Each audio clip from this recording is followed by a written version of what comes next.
Hey, what's going on, guys? Welcome back to the Jeremy Scott Fitness Podcast Radio Show, coming to you on this Friday, November the 20th, 2020. Hopefully it finds you staying safe and staying sweaty wherever you may be at. So today we are doing an episode titled 4 Tips for Better Leadership, coming from my homie Patrick Rigsby here. We're going to tie this to basically everything, but obviously if you work in an organization, in a company, which obviously most people do, if you're an entrepreneur, run a big business, small business, I'm going to make this specific too because that is the world that I'm familiar with and I know, but I think this can be beneficial to anybody if you ever plan on being a leader in any capacity, which at some point all of us are, whether we like to realize it or not. You are a leader and you are an expert, even if that's just to the people in your household or the people in your small circle. At some point, you may be called on to lead, and I think this can be beneficial for basically everybody. But before I jump into today's episode, reminder, this podcast is brought to you by my homies over at Beam CBD. It is the only CBD product that I take. It is 100% THC free, so it will not make you high. You got to go somewhere else for that. Even though they are legalizing weed in the great state of Arizona, it is not legal yet, and this product is free of that. So if you're worried about taking a drug test and failing, you will not, my friends. These guys provide CBD to the Boston Police and Fire Department, to the Boston Bruins. So there's a lot riding on them, keeping it free of popping you in a drug test. But I take the Dream product to sleep. It has a melatonin and a theanine in it, as well as the 20 milligrams of CBD. I also like the tincture product. I think it's great. I do take it at night. They can say you can take it anytime for anxiety. Some people say with migraines. Obviously, there's studies all across the board. My wife takes the balm too and rubs it on soft tissue. So if you guys are interested, I can hook you up with 20% off any of their products, always and forever. Just hit me up for the link.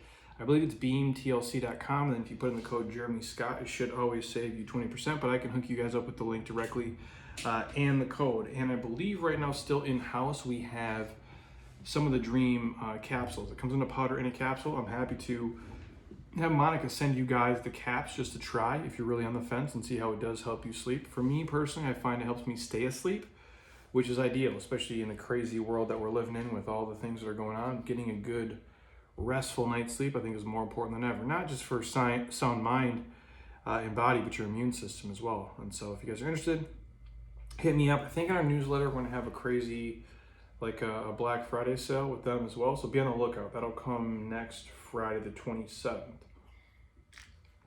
But if you want it before that, hit me up. I'll hook you guys up with the only CBD product that I take. Now, on to today's podcast. If we're talking about 4 tips for better leadership, and whether I like it or not, I believe I am a leader here because it's Jeremy Scott Fitness, and I am Jeremy Scott. And so whether I like it or not, I have to lead from the front and try to set an example for everybody who is here. And before I dig in real deep on that, I just want to touch on some of the small business stuff. Now, I posted the other day on Instagram, I found this great little note that was written, and I quote, it says, "Remember all the local small businesses that you've asked for years and years to donate and sponsor your sports clubs, school events, and organizations. They're calling in a favor. Answer the call." End quote. I posted that image, and then I went on to write, this post is not about Jeremy Scott Fitness. Don't worry, I'll be around long after this weird season of life has passed.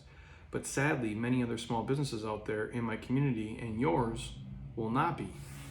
I personally believe small business is the backbone of our country, always has been and always will be. Everyone is impacted in some way by small business, whether you realize it or not. Admittedly, I'm biased in my views, owning and running a small business in America for over 10 years now.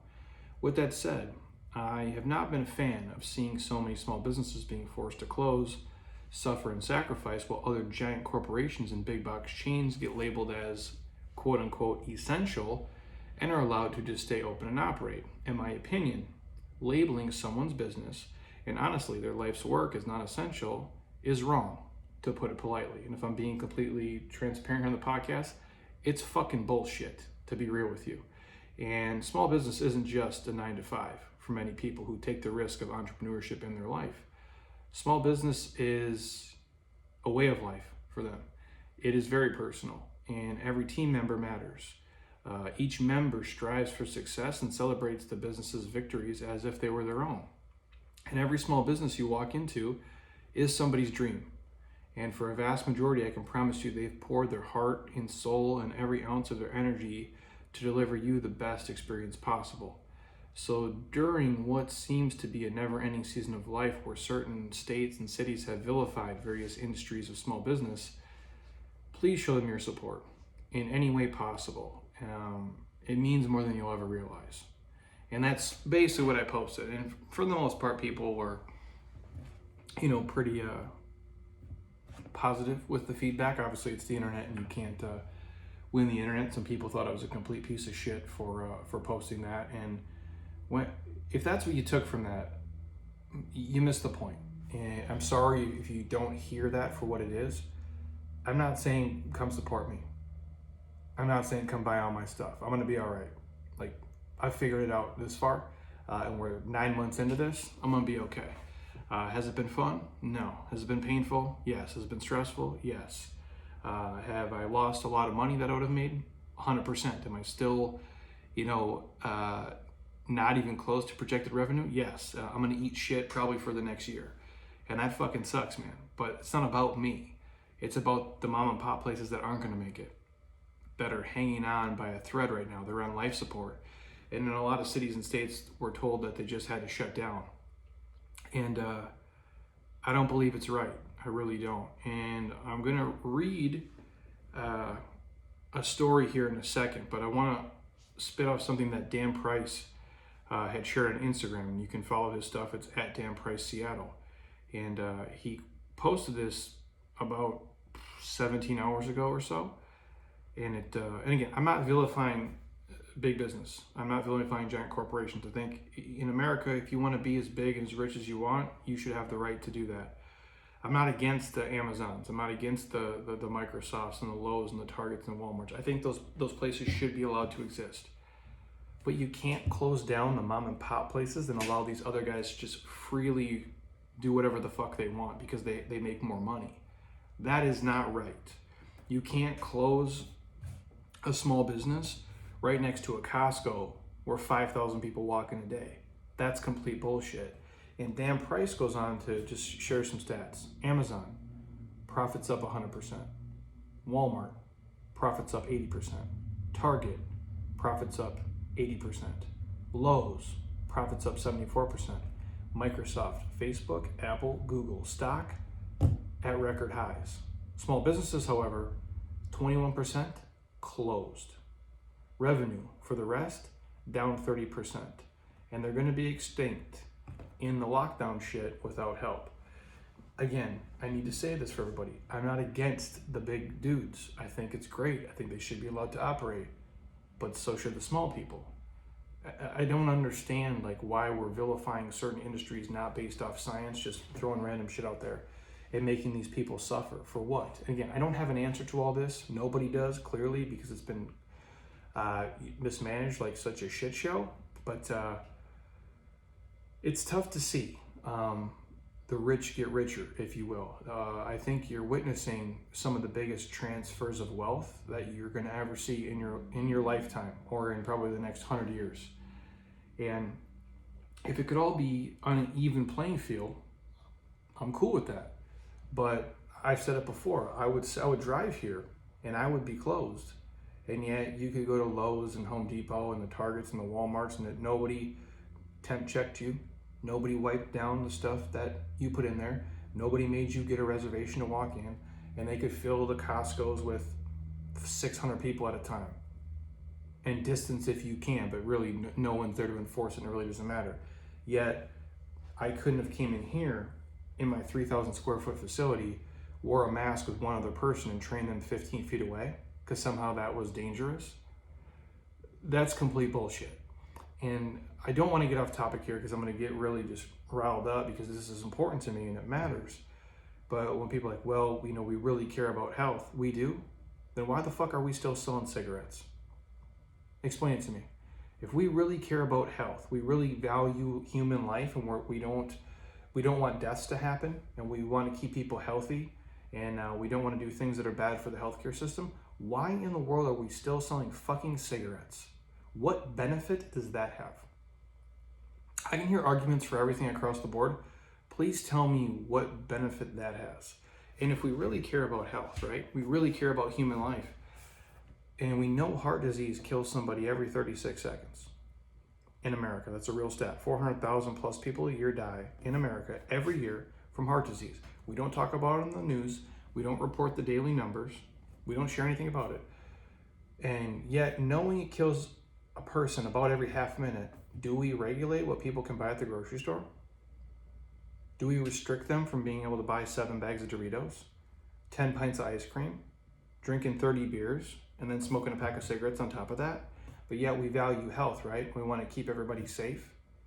If we really believe that, then why are we not doing it across the board when there's bigger problems staring us in the face?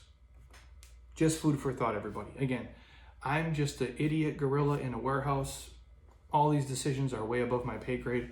It would be terrible to be somebody in a political position. I don't think that's a fun job. But clearly, what we're saying and our actions don't match up. It's like saying you want to be super fit, but you drink booze and you eat shit all day. You don't want to be super fit.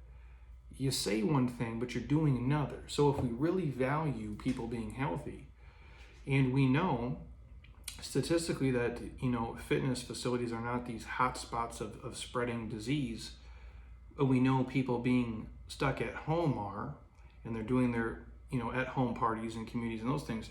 Why would we stick people at home and tell them they can't go exercise, but yet they can eat and drink and smoke as much as they want?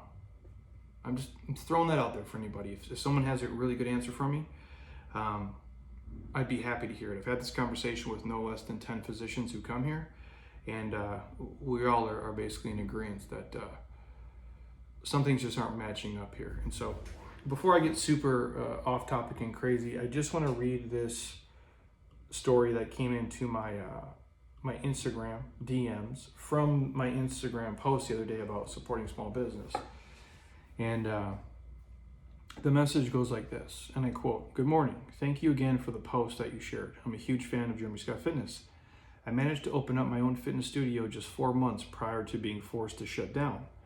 Not sure how much longer I can ride this out before having to close my doors permanently. Everything you said hit home, especially about every business you walk into is someone's dream. My studio is everything to me. I managed a health club for 22 years before taking the chance and opening my own studio. I poured every cent and used every credit I had. Watching your dreams and all your hard work just crumble for no reason of your own is just heartbreaking. The gravity of this is so hard to explain to others, so I don't. So thank you for your support and also for all the amazing content that you shared and has motivated me and helped me and my business so much. We need to show our love and appreciation for one another more often." And this is storm_nation3 on Instagram. And first, I thank you for writing that. I'm sure it was not easy to write, and I can imagine how gut-wrenching it is to pour every ounce of your being into something and every dollar you had into it to be, in my opinion, unfairly forced to stay closed and shut for the quote-unquote greater good, while all these other places are allowed to just, freely open their businesses, which are bigger, have less control, and in my opinion are just as, unsafe as anywhere else is. Yet we're vilifying these really small places who are operating, on paper thin margins most of the time, and it's their life, and it's really sad to see. So I'm not saying this, don't feel bad for me. Again, I'm going to be here no matter what. But I know if it's stressful and painful for me, not in this moment today, but through the course of this year for sure, with the uncertainty, wondering when the other shoe's going to drop, seeing how much bullshit you're going to have to put up with and how much, you can still take and keep waking up and keep going. If I have felt that, even for a couple of days this year, I know the people who are not me and not in my same financial situation and don't have the reach I have and the audience I have and the revenue streams I have. It has to be a frightening, super stressful time. And it it makes me sick to think about it, and to hear, the other day, hey, if you got a gym in Michigan, it's closed.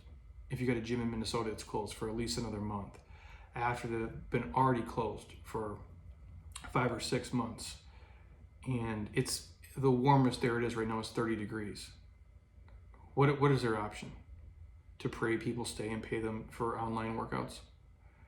I mean, it's really tough, man. I'm hopeful that, more and more statistics come out and more decisions are based on data, and we can look at everything and not make just these rash decisions and really, for lack of a better term, fuck people out of all the hard work and the good that they do. It's just, it's not cool to see, man, and it's super frustrating. And again, I'm not telling you guys what to do. I'm not saying I have an answer for everything, but I know allowing certain things to be called essential and certain things to be, not essential, those aren't decisions that people can make unless they're really in touch with everything that goes on across the board. And very few people in leadership and politics are equipped to do that. So I digress. I got to get this going. I guess still got to work out and get home, but it's real to me. I don't know, man. It's frustrating. It's frustrating to see. So without delay, the 4 tips for better leadership from my homie Pat Rigsby, who Pat has helped me a lot in my business over the last 6 or 7 years.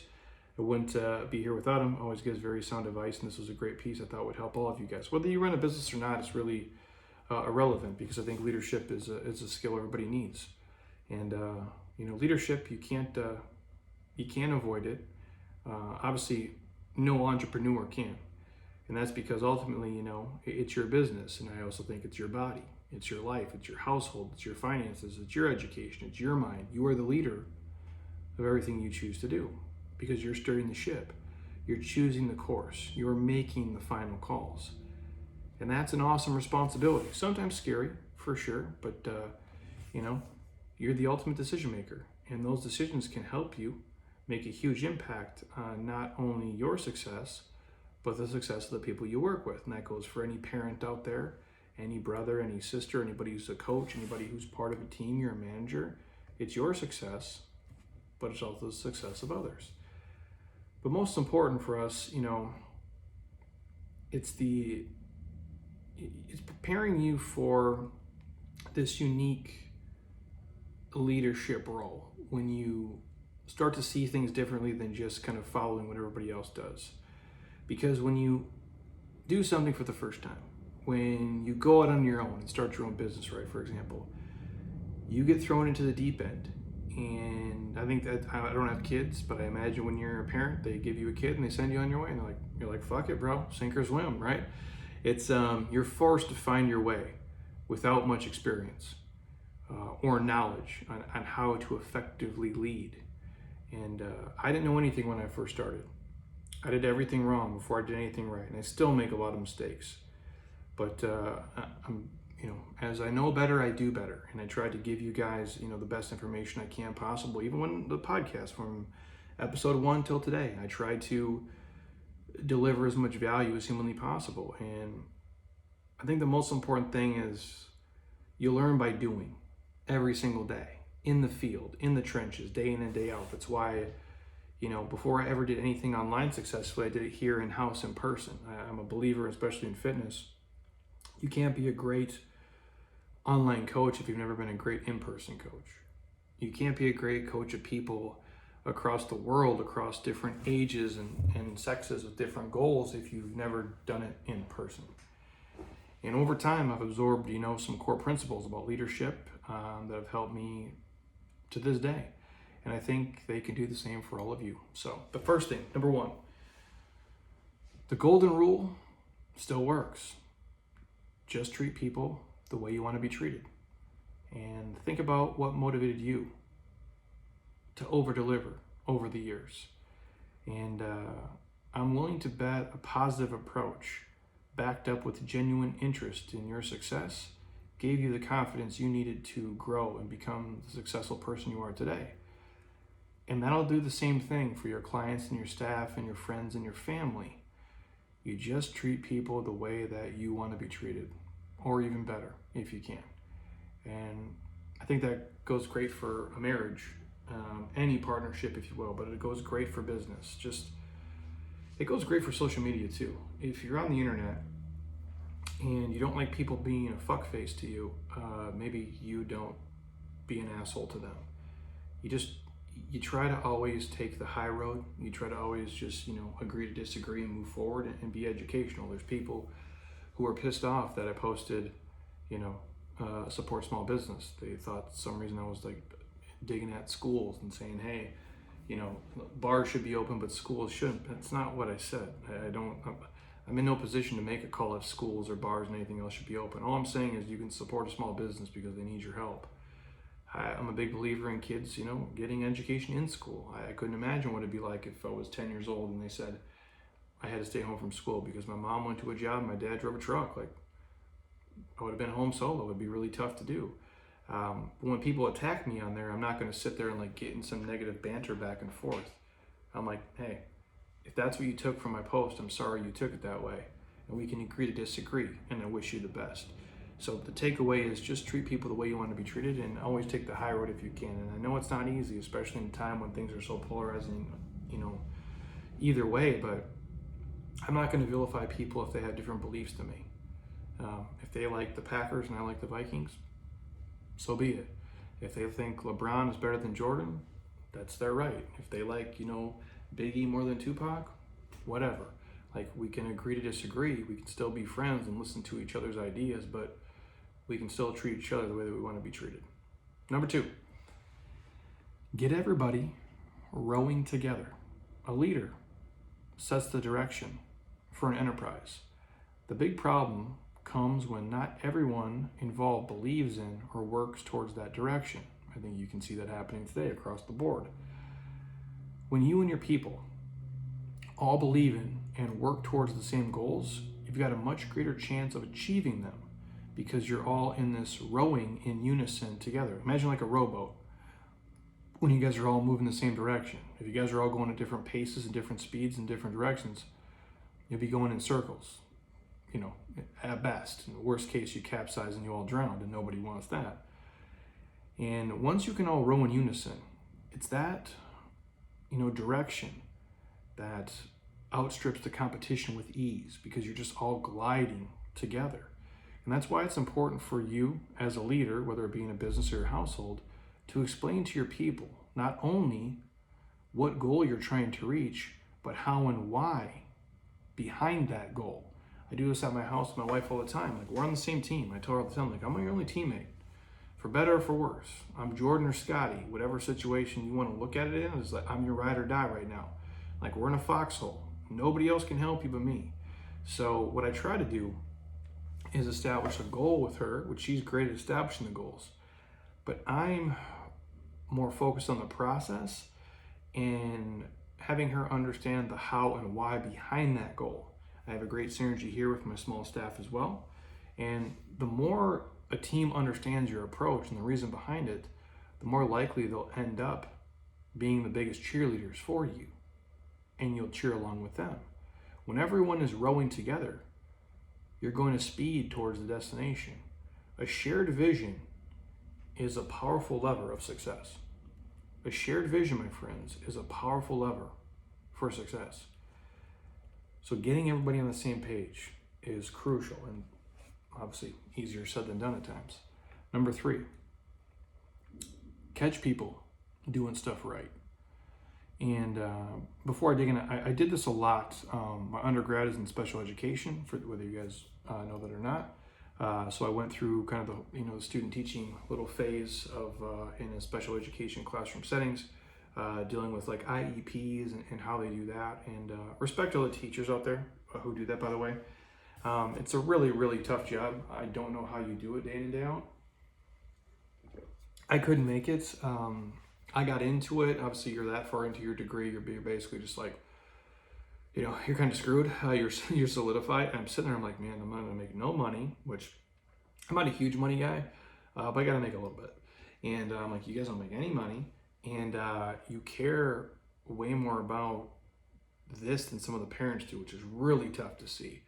I'm not a fan of selling people on why they should give a shit about their own stuff more than I should. That's why I don't sell people here. I simply present it to them, and if they want to do it, they do it. But the point I'm driving at is one of the things you learn in the education setting, or at least I did with the education professors that I had, was 2 positives for a negative, right? When you're giving feedback to a kid, you can do it tactfully, and you can always do 2 positives for every negative. Or when you have to correct something, you can still give them 2 great pieces of positive advice in 1 piece of criticism to be constructive and help them, do things correctly moving forward. And I do that here with all of our people. And again, we have different relationships here where I can bullshit with people and we can razz each other and joke. But I think if you can catch people doing something right, say it. And that goes for your husband or your wife. And anybody in your organization, say, hey, thanks, you did a great job. Or, hey, I'm really proud of you, just randomly for no fucking reason. Or if you notice them making a change or doing something or any kind of incremental improvement. Some people have those personality types and they truly need it. Some people don't, but it's helpful. And I try to do it with my wife. I'm probably not as good at it as I could be, but when I find her doing stuff awesome, I try to remind her and tell her. She is more of a personality type where she likes it, so sometimes I don't do it just to mess with her, which is probably not good either, but that's just kind of our relationship. But I try to do always 2 positives for a negative. And I think you'll agree, like, it's a lot more common for bosses to focus their energies on trying to catch people doing something wrong as opposed to doing something right. Coaches as well. And I think husbands and wives are guilty of this. I prefer to catch people doing something right if I can. And not that I ignore the negative stuff or the things that are wrong, but I try to really highlight the positive. And I think, you catch more flies with honey, than vinegar, as the saying goes. And as a leader, you have to accept the fact that when I hand off responsibility and I give a role to, let's say, Monica here, she's probably going to nail it 90 to 95% of the time. And she's probably going to, get it right, that particular assignment, 95% of the time. And most of what, she's going to do here for this business is going to be spot on. But that other 5 to 10%, things are going to get messed up, they're going to be delayed, they're going to go wrong, and that's okay. And unfortunately, I do see a lot of, business owners and coaches and leaders who just insist on shining a fucking spotlight on that 5 to 10% that goes wrong. And how much sense does that make? How is that going to make people feel? Not good is the answer. And I think we do this as partners.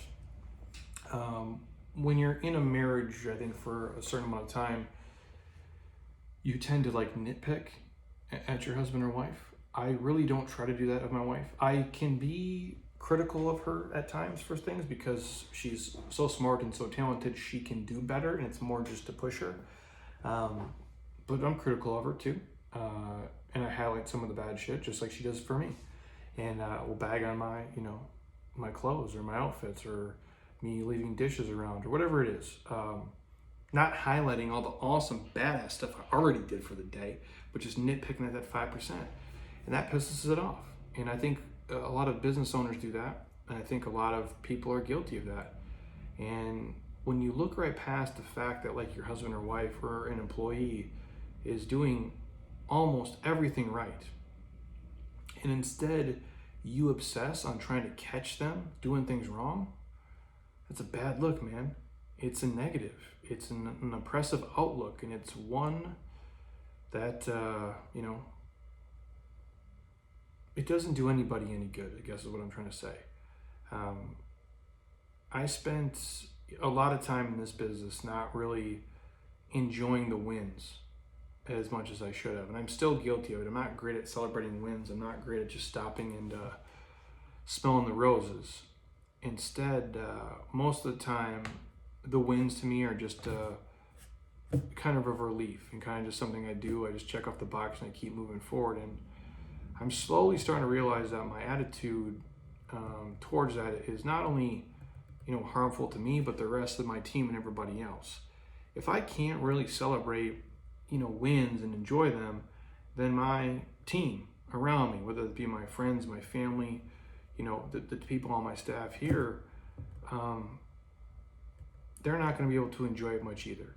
And so as I get older here, with a little bit more experience under my belt, I'm finally able to let go of what everybody around me does wrong, and I really embrace what they do right. And I try to just let the little shit just go, and I try not to dwell on the little things that aren't perfect, because at the end of the day, none of us are perfect. And I know if I was working for myself, I would be impressed with a lot, and then maybe a lot of stuff I'd be irritated with too, and that's just human experience. And so I've learned that the only way to kind of reinforce confidence and create a culture of positive teamwork is to highlight the highs and not the lows.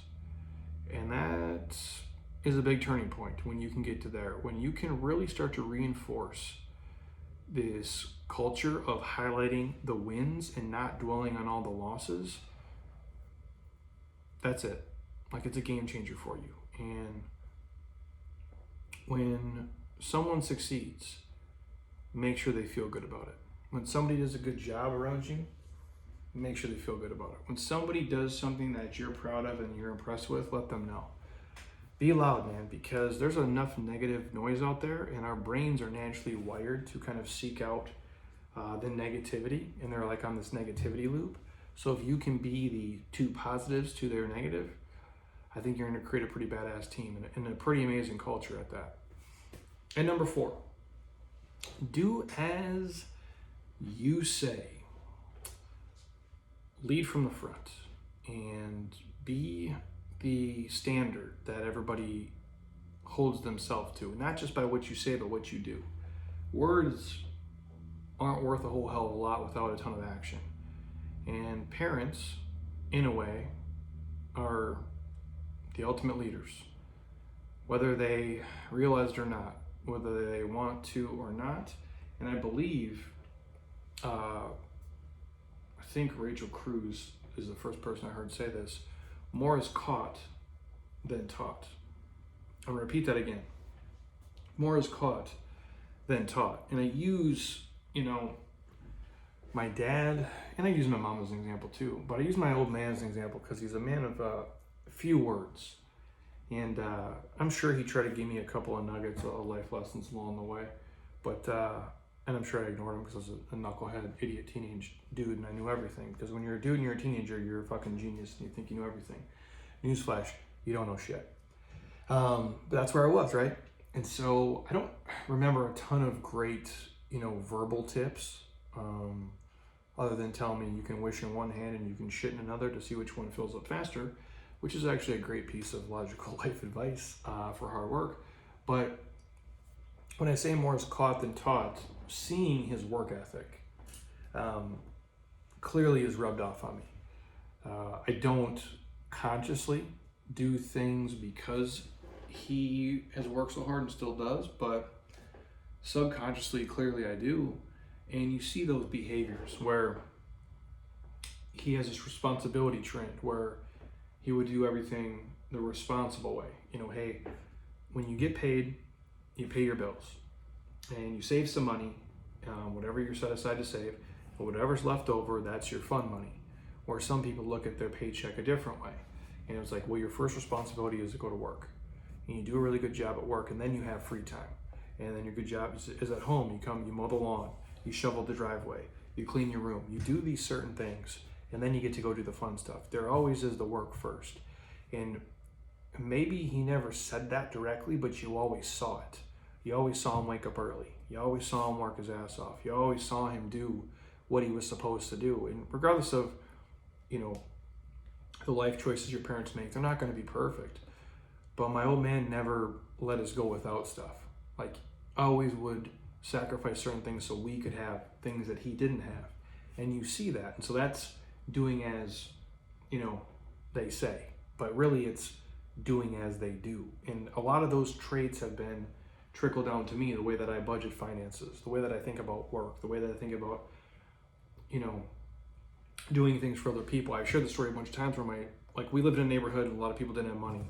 And my old man would go mow our neighbors' lawns who didn't have lawnmowers or were too old to do it. He would go snowplow their driveways. We had a shovel for a long time, which is fucking terrible because we had a big ass driveway. And eventually got a snowblower. My dad would snowblow the driveway, but he would go snowblow our neighbor's driveway next door. And then our neighbors across the street. And he doesn't have to go do that. Nobody asked him.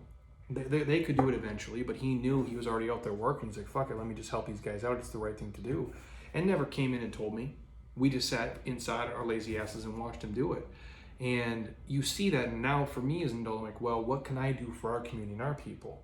And that's what I mean by being a leader.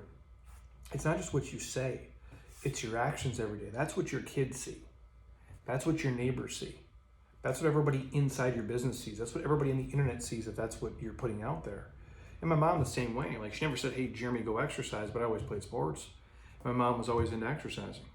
And she never said, hey, go to the gym and work out, but I always saw her come home after work, change her clothes, and then go to the gym and lift. At some level, that has to seep into me. Like, well, fuck, maybe I should exercise. Maybe I should lift. Maybe I should work out. You know what I'm saying? Like, they don't have to say it to you. And that's why I say parents, in a way, are probably the ultimate leaders, because they're showing you through their actions. Now, there's bad stuff, too, that they do. And you as a kid have to, as you grow older, pick the things that are good, not the things that are bad, and you go down a dangerous rabbit hole. So again, I'm not telling you how to parent your kids. I don't know shit about it. I don't have any. But I can tell you from being a kid, seeing my parents, I chose to take the things that they did positively and leave the negative shit to the side. And I think if you look at an organization or a company, it works the same way. Monica is never going to work as hard as me. If I'm not here fucking dying, why is she going to come here and put in work and believe in something and show and get her ass up here at 5 a.m? Yeah, we pay her for sure, but why is she going to put as much care into it as it's like her own if I'm not doing the same thing? You have to lead from the front. And as a kid, right, kids look up to parents, and you learn how to behave and how to function in the world based on what your mom and dad do. It's a process that begins at birth. And so the impact of a mom and a dad, what they have on a young, impressionable mind is pretty extraordinary. And in any leadership role, the same dynamic is in place. It's just on a smaller scale, obviously. And so if you aren't leading with integrity, if you aren't living the values you want your business to express, you can't blame your people for not doing it either. So the takeaway is lead from the front and lead by example. Don't just talk the talk. Walk the fucking walk, man. I mean, really do it. Demonstrate the qualities you want people to display, and they'll pick up on them. You'll be amazed at what a standard you set for your entire business and organization and company just by keeping the standard for yourself. I believe it's the same for your household.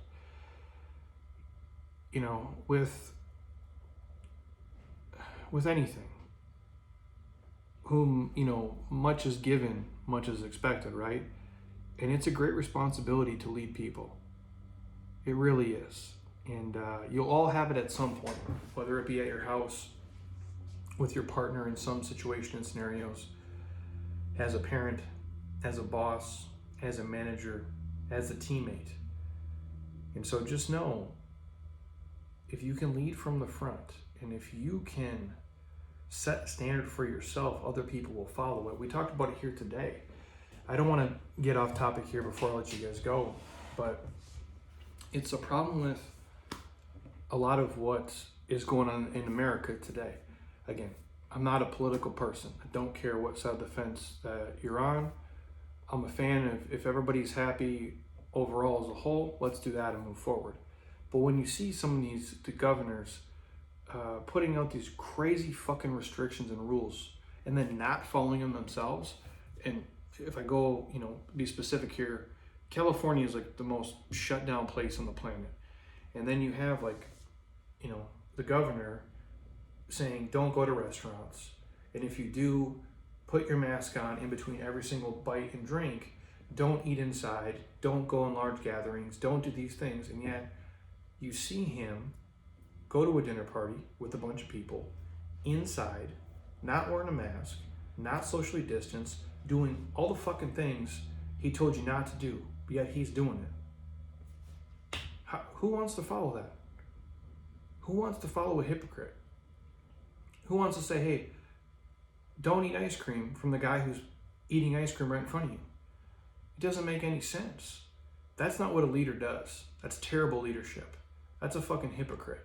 That is somebody that I would not follow, that I would not listen to personally, if you ask me. And I think if you want to be a leader who people really believe in, you have to set the standard yourself. If I'm in here, and Monica and I were talking about this today, that's why I bring up the governor of California thing, doing exactly what he told people not to do, and then trying to lie about it, which is another terrible fucking quality, right, of leadership. It'd be like me coming in here saying, hey guys, eat vegetables, exercise, do mobility. And yet I would just be eating Laffy Taffies and pizza every day, not exercising. I'm 40 pounds overweight, telling people to do mobility, but I can't even touch my toes. That's not somebody you want to follow.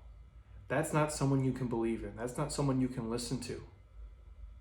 You have to set the standard for yourself. And if you do that, you'll be amazed by what people do around you if you can lead from the front. It's not from the back screaming orders. It's from the front, leading the way. Because my friends, it is a great responsibility to lead people. So hopefully, these 4 tips can kind of help you guys become a better leader. Maybe lead your team, maybe just set a better standard for the people around you and be the person that they look to as like, wow, that person is really doing it the way that I want to do it. Because I'm not a super vocal person. Oddly enough, the podcast is the most popular thing we do, and it's mostly just me rambling on, which is crazy. But I don't talk a lot here, randomly. I don't say things just to say things. I'm not a rah-rah guy. I'm not an external cheerleader. I'm an internal enthusiasm person. But I feel I don't have to do a lot of clapping and unnecessary things here if I lead from the front. I always show up early. I'm always on time. I always try to program things here that are going to help these people. I'm always available to talk to them and speak to them. I'm always here to show exercise. I'm always going to be fit. I'm always going to be healthy. I'm always going to be able to do everything I ask them to do. I'm never going to be preaching to them shit that I wouldn't do myself. I don't believe in that. I don't believe that's what makes a great leader. So I'm always going to try to pump out the best, most educational things and things that I truly believe in myself, that I do at my house, that I know have helped me, that hopefully can help them. Because I believe it's a responsibility. It really is. And when you have influence and you have a voice and you know thousands and thousands of people are going to listen to you and watch you and hear you and see you, mean what you say and do what you say. And don't be a hypocrite. That's my best advice for everybody. And again, I'm learning as I go along the way. But the one thing I do know is you can lead from the front. And the standard you set for yourself, if you do that high enough, other people will see that and they'll gravitate towards it and they'll believe in what you say. And they'll follow your mission and your business and anything that you choose to do in life. That goes for at home or at work or anywhere in between. So hopefully you guys enjoyed that. I didn't mean to get too much off topic and ramble on and rant about things, but I see a lot of stuff now, and I really try not to, but people send me videos and clips of things that are going on, and a lot of it I just don't agree with, for sure. And I think leadership is a real important quality, and you see when it's lacking, and you see when people are doing a really poor job. And again, I don't have an answer for everything, but I just know if you want people to listen to you and follow along, you have to really do it yourself, and you have to set a really high standard. And those are the people I choose to believe in. The people who get up early and work hard and are honest and have everybody else's best interest, in the front of their minds when they're doing things. And so hopefully you guys took that from this. So again, reminder, this podcast is brought to you by my homies over at Beam CBD, beamtlc.com. The code is Jeremy Scott at checkout, always 20% off. If you guys want to try the Dream products, I'm happy to have Monica send you a pack right to your front door. You can take it. I take it every night before I go to bed. Helps me stay asleep and not wake up, thinking about stupid shit that's going on in the world. So it's been helpful. I like the tincture as well. My wife likes the balm. And I believe they're going to have a Black Friday sale too on November the 27th, which we will send out in our newsletter. If you're not on their newsletter, hit me up and I'll add you guys to the list. And again, thank you guys for watching on YouTube. Again, make sure you guys are subscribed to the YouTube channel. There's like 1,300 videos on there. We're loading most of these podcasts too. Usually a little bit behind, but we're always loading them. So be on the lookout for that. And if you guys have any other questions for me, hit me up. I'm either going to be back on the podcast tomorrow or Sunday.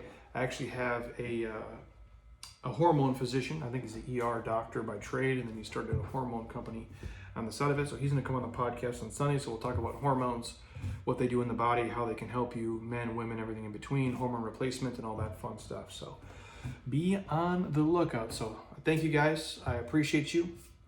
If you need anything from me, please, as always, reach out. If you happen to be on iTunes right now, stop. Don't be a lazy ass. Go to your podcast app right now. Scroll your finger all the way down. Drop me a 5-star and leave a couple comments if you can. I truly would appreciate it. And as always, share this with a friend or family member or a small business owner or somebody who's an entrepreneur and wants to kind of do their own thing. I think this could help go a long way with getting them on the right track, or at least not making the same mistakes that I made early on in my journey here. So I appreciate you guys. Until next time, eat well, train hard, be nice to people, and please keep doing shit you love with people you enjoy, because your life is too short not to. I'll talk to you guys soon. Peace.